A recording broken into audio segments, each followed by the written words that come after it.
우리 옆에 계신 분과 함께 이렇게 인사하겠습니다. 사랑합니다. 축복합니다. 삶의 전쟁에서 승리합시다.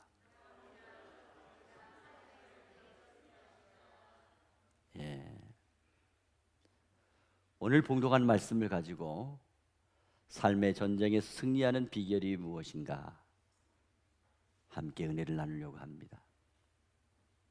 오늘날 전 세계적인 큰 이슈가 무엇이라고 생각을 하십니까?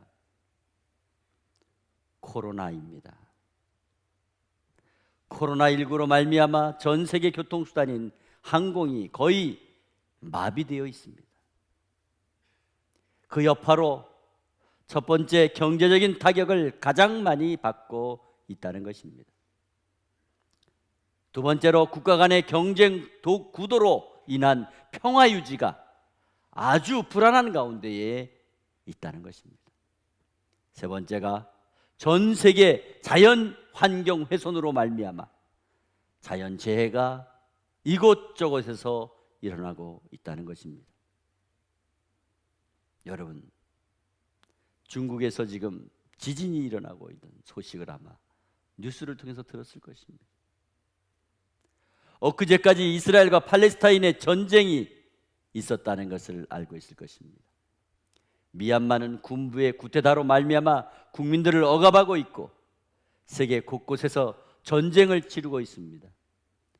코로나 때문에 대표적으로 가장 큰 피해를 입고 있는 것이 인도라고 합니다. 인구가 중국에 거의 입박하고 있다고, 중국보다 많다고 하는 그런 견해도 있습니다. 바로 코로나로 인해서 하루에 몇천 명씩 죽어가고 있습니다. 어쩌면 지금 전 세계가 코로나로 말미암아 전쟁 아닌 전쟁을 치르고 있는 것입니다. 우리나라만 보더라도 얼마나 진장하게 하고 있습니까? 그런 가운데 한 사람 한 사람 살아가는 삶의 현장을 보게 되면 공부를 하고 취업을 하고 결혼을 하고 자녀를 낳고 생활하는 모든 상황이, 경쟁 사회에서 일어나고 있는 갖가지 상황이 마치 전쟁을 방불케 하는 치열한 현실이라고 하는 것을 아무도 부정할 수 없을 것입니다. 이 세상은 한마디로 삶의 광야에서 전쟁하는 것과 똑같은 상황인 것입니다. 그래서 예측하지 못하는 상황과 부딪혀 살아가야 되고, 싸워야 되고, 이겨야 되고, 넘어가야 되고, 감당해야 하는, 마치 오늘 본문 말씀에 나오는 이스라엘 백성들이 출애굽한 이후에 처음으로 전쟁을 피할 수 없어 전쟁하는 상황과 똑같은 삶의 전쟁이 벌어지고 있다는 것입니다. 그렇다고 해서 이스라엘 백성들이 우세한 무기나 전투 전략이 있었던 것 아닙니다. 훈련된 군인이 있었던 것도 아닙니다. 노예 생활만 하던 노동자들입니다. 전투력이 전혀 없습니다. 일반적인 노동자로 이미 적들로부터 싸움을 못한다는 것이 노출되어 있습니다. 그리고 전쟁에 참여하는 군인의 숫자도 많지가 않습니다. 오히려 아이들과 여인들이 총 200여만 명이 되는데 그들은 전쟁의 걸림돌이 되고 있습니다. 한 번도 전쟁을 해보지 않은 나라입니다. 강력한 방어 위치에 있는 나라도 아닙니다. 진지를 구축한 것도 아닙니다. 준비하고 선제 공격을 할 수 있는 것도 아닙니다. 갑자기 공격을 받은 것입니다. 적들은 아말렉이라고 하는 나라의 사람들입니다. 에서의 후예로 알고 있습니다. 그들은 나름 이스라엘을 잘 알고 있습니다. 요즘으로 말하면 주변 경쟁자요 또는 경쟁업체와 똑같습니다. 같은 직종의 사람들입니다. 가장 가까이 있는 나라입니다. 유목민인 아말렉 족속은 후미를 선제 공격해 왔습니다. 자신들의 목초지를 지키기 위해서 선제 공격을 하는 것이 유리하다고 생각을 했을 것입니다. 장기간 광야 생활에 지쳐 있는 이스라엘 백성들의 후미를 공격했다고 하는 것은 나름대로 전략이 있었다는 것을 알 수가 있습니다. 아말렉 군대는 마치 승리할 것처럼 생각했을 것입니다. 그런데 결과는 그들은 패배하고 이스라엘이 승리했습니다. 할렐루야. 이것은 저와 여러분도 삶의 현장에서 일어나고 있는 전쟁에서 승리할 수 있다고 하는 것을 보여주시는 말씀인 줄 믿습니다. 각자의 삶의 직장에서 또는 사업 전선에서 우리의 가정과 우리의 자녀들이 영적으로 승리할 수 있다고 하는 것을 말씀하는 것입니다. 그러면 삶의 전쟁에서 승리하는 비결이 무엇일까요? 세 가지로 말씀을 드립니다. 첫째로, 삶의 전쟁에 승리하려면 확실하고 분명한 목표를 세워야 됩니다. 오늘 갑자기 밀어닥친 전쟁에서 중심을 잃지 않으려면 확실하고 분명한 목표를 세워야 합니다. 이럴 때에 바로 영적인 분별력이 있는 그런 지도자가 필요한 것입니다. 바로 이스라엘에는 모세가 있었습니다. 그 모세를 통하여 전쟁을 치르게 된 것입니다. 모세는 여호수아를 불렀습니다. 그리고 9절 말씀에 장정들을 뽑아서 아말렉과 나가 싸우라고 지시했습니다. 지도자 모세는 확실하고 분명한 목표를 세워서 여호수아와 백성들에게 지시를 했습니다. 확실한 방향과 분명한 목표를 제시하고 함께 공유한 것입니다. 위기가 찾아왔을 때 지도자가 흔들리거나 당황하지 않고 확실하게 분명한 목표를 제시하는 것이 중요하다는 것을 보여주는 것입니다. 미국 기독교계의 탁월한 지도자 존 맥스웰 목사님은 성공하는 사람과 실패하는 사람의 차이점을 이렇게 정의했습니다. 성공하는 사람들은 분명한 삶의 목적과 목표가 분명합니다. 그러나 성공하지 못하는 사람은 현재만 바라보고 지금만 보는 그런 사람들입니다 라고 말했습니다. 요셉은 전쟁터와 같은 가정에 형제가 많은 그런 집안에서 태어났지만은 확실하고 분명한 꿈을 가슴에 품고 살아왔습니다. 그 꿈을 이루기 위해서 그는 온갖 고난을 다 참고 인내하고 견디면서 마침내 높은 정상에 오를 수가 있었던 것입니다. 미국 허리우드의 영화배우 짐 캐리는 배우의 꿈을 가슴에 간직하고 허리우드에 갔습니다. 그러나 현실은 지나치게 냉혹했습니다. 아무도 알아봐 주지 않았습니다. 아무것도 할 수 없었습니다. 그렇지만 그는 끝까지 포기하지 않았습니다. 그리고 그는 매일 밤 허리우드가 보이는 언덕으로 올라가서 외쳤습니다. 나는 좋은 배우다. 정말 좋은 배우다. 나는 허리우드 최고의 감독들의 영화에 출연 요청을 받게 될 것이다. 계속해서 외쳤습니다.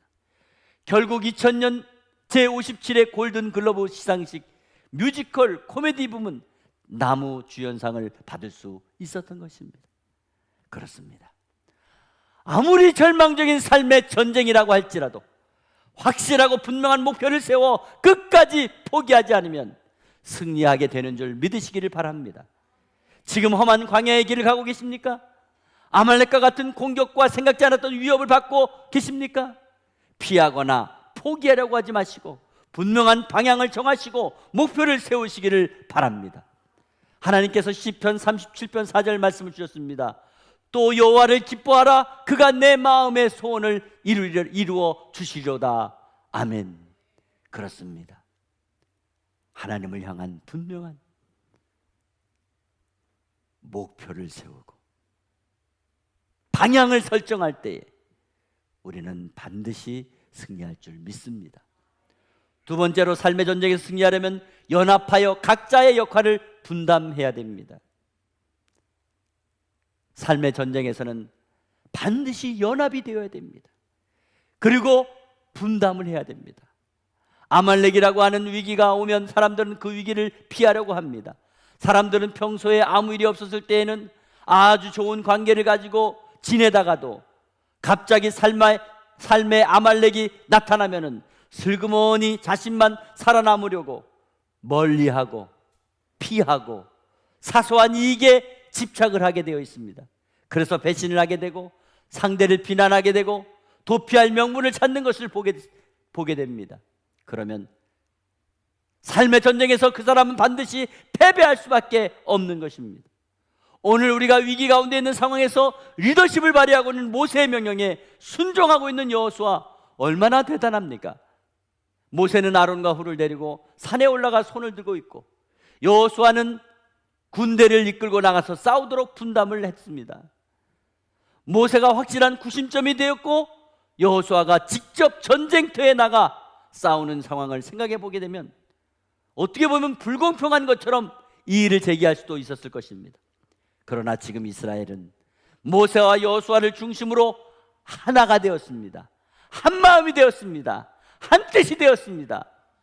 사도 바울이 복음 사역을 위해 선교 현장에서 일어나는 영적 전쟁에 승리할 수 있었던 것은 자기의 눈이라도 빼어줄 만큼 힘이 되고 큰 도움이 되었던 브리스가와 아굴라라고 하는 동역자가 있었기 때문에 가능한 것입니다. 모세는 산에 올라가 손을 들고 기도했습니다. 쉬운 일이 아닙니다. 모세의 나이 80입니다. 여호수아는 모세의 지시에 따라 목숨을 걸고 전쟁터 나가서 싸우고 있습니다. 이때 여호수아의 나이 45세쯤 되었습니다. 전쟁터에서 선봉에 서기에는 부담이 될 수 있는 나이지만 아무런 이유를 제기하지 않고 순종했습니다. 이것이 이스라엘 백성들이 전쟁에서 승리할 수 있었던 비결이라는 것입니다. 오늘날 저와 여러분도 삶의 현장에서 모든 사역을 섬김과 헌신에 초점을 맞추고 싸워 승리하는 믿음의 공동체가 되기를 바랍니다. 그리하여 삶의 전쟁에서 승리하는 은혜가 되기를 주 예수 그리스도의 이름으로 축원합니다. 세 번째로 삶의 전쟁에 승리하려면 합심하여 하나님 앞에 부르짖고 기도해야 됩니다. 오늘 이스라엘 백성들이 아말렉과의 전쟁에 승리한 비결의 가장 큰 핵심이 무엇입니까? 하나님께서 오늘 말씀을 통해 궁극적으로 저와 여러분에게 들려주시고 싶은 그 말씀이 무엇입니까? 오늘 성경을 기록해서 성령께서 우리에게 교훈하고 싶어하는 내용이 무엇입니까? 오늘 본문 11절 말씀입니다. 모세가 손을 들면 이스라엘이 이기고 모세가 손을 내리면 아말렉이 이기더니 모세가 손을 들면 이스라엘이 이기고 모세가 손을 내리면 아말렉이 이기더니 그렇습니다. 오늘 여호수아의 군사력이 얼마나 열심히 전쟁을 했겠습니까? 그러나 여호수아의 군대가 싸움을 잘해서 이기게 되고 못해서 후퇴하는 것이 아니라 모세가 손을 들고 있으면 이기고 모세가 손을 내리면 반대로 밀리는 그런 싸움을 하고 있었다는 것입니다. 여호수아가 전쟁터에서 생명을 걸고 용감하게 나가 싸웠는데 전쟁의 승패는 여호수아의 칼 끝에 있었던 것이 아니라 모세의 손에 있었다는 것입니다. 모세의 손이 들고 있는 상황이 이길 수 있는 비결이었다는 것입니다. 결국 하나님의 은혜와 섭리가 모세의 배후에 계신 하나님께 있었다는 것을 보여주는 것입니다.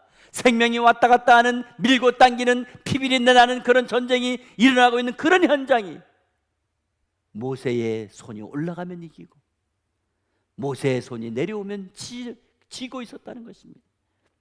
이것은 바로 전쟁에서 뛰어난 전략이나 신무기나 능력으로 승패가 좌우되는 것이 아니라 하나님의 도움의 결과에 따라 결정된다고 하는 것을 보여주는 것입니다. 여호수아의 군대들은 이런 사실을 모를 것입니다. 자신들이 이기고 있을 때 자기들이 잘해서 이기는 줄 알고 있었을 것입니다. 자기들이 지고 있을 때 자기들이 힘이 빠지고 자기들이 전쟁을 못해서 지는 줄 알았을 것입니다. 그런데 아닙니다. 전쟁은 여호수아가 했지만 승패는 모세의 단 손에 달려 있었던 것입니다. 여기에서 우리에게 주신 영적인 교훈이 무엇입니까? 전쟁의 승패가 여호와 하나님께 있다는 것입니다. 그러므로 누구에게 잘 보이는 것이 중요한가를 가르쳐주고 있는 것입니다. 모세의 나이 80입니다. 장정이라도 오랫동안 손을 들고 서 있을 수가 없습니다. 힘겨우면 손이 내려올 수밖에 없습니다. 그런데 그럴 때마다 여호수아 군대가 밀리는 것입니다. 이런 사실을 본 아론과 훌이 어떻게 했습니까? 12절 말씀에 돌을 가져다가 아론의 아래 놓고 거기에 앉게 한 이후에 자신들이 양쪽에서 모세의 손을 붙잡아 줌으로 내려오지 않게 하여 승리했다고 했습니다. 모세가 아말렉과의 전쟁에서 승리한 이후에 하나님께서 모세에게 뭐라고 하셨습니까? 14절 말씀에 이 전쟁에 대한 기사를 기록하여 기념하라고 말씀하셨습니다. 잊어버리지 말라는 말씀입니다. 삶의 교훈으로 삼으라는 말씀입니다. 하나님께서 이기게 하셨다는 것을 잊지 말고 기억하라는 말씀입니다. 그리고 하나님께서 내가 아말렉을 없애하여 천하에 기억도 못하게 하리라. 하나님께서 아말렉을 없애고 앞으로도 계속 승리를 보장해 주시겠다고 하는 말씀을 하셨습니다. 그래서 모세는 어떻게 했습니까? 15절 말씀에 단을 쌓았습니다. 그리고 거기서 감사 예배를 드렸습니다. 그리고 그 단의 이름을 여호와 니시, 여호와 니시라고 했습니다. 하나님의 깃발, 하나님의 승리라는 고백입니다. 그리고 16절 말씀에 여호와가 아말렉으로 더불어 대대로 싸우리라. 하나님께서 싸워주시겠다는 말씀입니다. 하나님께서는 역사의 속에서 그 약속을 성취해 주셨습니다. 진정 저와 여러분의 삶의 전쟁에서 승리할 수 있는 가장 확실한 비결은 하나님의 은혜를 받아야 되는 것입니다. 하나님께서 긍휼을 베풀어 주시고 은혜를 베풀어 주셔야 삶의 전쟁에서 승리할 줄 믿으시기를 바랍니다. 한 번은 유명한 영국의 수상 처칠경이 전쟁 회고록에서 1940년 9월 15일을 가리켜 자기 조국인 영국이 당시의 나치 독일과의 공중전에서 특별한 승리를 거둔 절정의 날이었다고 증언을 했습니다. 당시 독일 공군기의 폭격기와 무차별 공격을 퍼붓는 상황에서 영국으로서는 거의 방어수단이 마비된 상태였습니다. 그래서 걱정을 하고 있는데 갑자기 독일 군대가 결정적인 승리를 목전에 두고 아무 이유 없이 비행기가 회항하여 후퇴를 하고 있었습니다. 영국의 공군 전투부대 사령관이었던 공군대장 다우딩경은 전쟁이 끝난 이후에 이날을 회고하며 이렇게 말했습니다. 이것은 하나님의 특별한 개입으로 의당 일어나야 될 사건의 흐름을 완전히 바꿔놓으신 엄청난 사건이었다는 의미심장한 말을 남겼습니다. 또 놀라운 사실은 웨일즈 대학교의 학자였던 리즈 하월즈의 영향을 받은 처칠 수상은 2번에 걸친 전국적인 기도의 날을 온 나라에 선포하고 나라의 국민과 교회들이 그날 아침부터 저녁 7시까지 기도에 힘쓰기를 호소했고 공습이 절정에 도달했을 때에 그는 금식을 하고 기도를 했다고 증언했습니다. 이때 그는 이런 메시지를 남겼습니다. 경애하는 국민 여러분, 잦은 공습으로 마음이 흔들리시는 분들이 계십니까? 이런 공습에서도 하나님께 기도하면 구원받을 수 있다는 사실을 믿으시기 바랍니다. 그렇습니다. 오늘날 코로나19의 공습을 받아 마음이 불안한 분이 계십니까? 이런 공습에도 하나님 앞에 기도하면 구원받는 역사가 일어날 줄 믿으시기를 바랍니다. 사랑하는 성도 여러분, 우리는 지금 코로나19로 인한 삶의 전쟁터에 살고 있습니다. 하나님께서는 우리가 모든 삶의 전쟁에서 승리하고 여호와 니시의 기념비를 세우기를 원하고 계십니다. 그러므로 삶의 전쟁에서 승리하려면 먼저 확실하고 분명한 목표를 세우시기를 바랍니다. 삶의 전쟁에서 승리하려면 연합하여 각자의 역할을 분담하시기 바랍니다. 삶의 전쟁에서 승리하려면 하나가 되어 합심하여 모세가 손을 들고 기도했던 것처럼 하나님 앞에 기도하시기를 바랍니다. 그럴 때에 전쟁의 승패를 주관하시는 하나님께서 은혜를 베풀어 승리하게 하실 줄 믿습니다.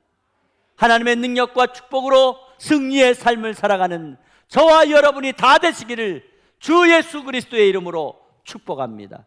축복합니다.